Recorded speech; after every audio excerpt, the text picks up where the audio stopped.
Religious studies is something new for me, certainly. I was trained as a social historian because I worked in early America.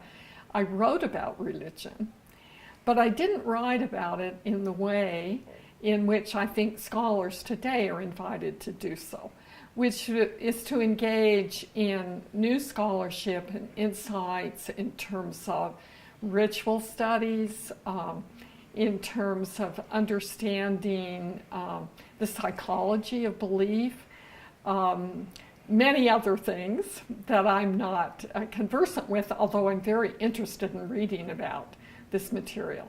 On the other hand, I feel I was trained as a social historian, and I was trained in the period when you read sociology, you read anthropology.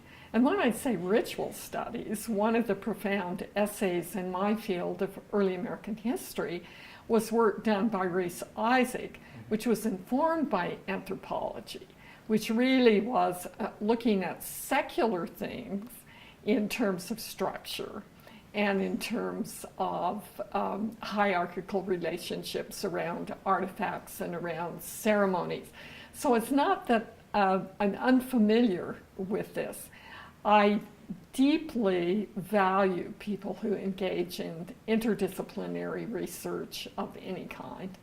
And I think religious studies is one of those dynamic fields which invites dialogue across disciplines. However, I, as a historian, and increasingly as a narrative historian, am deeply concerned with chronology. I think as we think about change over time, that it's important to recognize that culture changes and that we can't just read backwards and forwards from one era to another without attending to the larger framework of change. So that's the complex question. What changes in human experience, and what is kind of embedded in the nature of our bodies and our minds and our ability to respond to sensory experiences?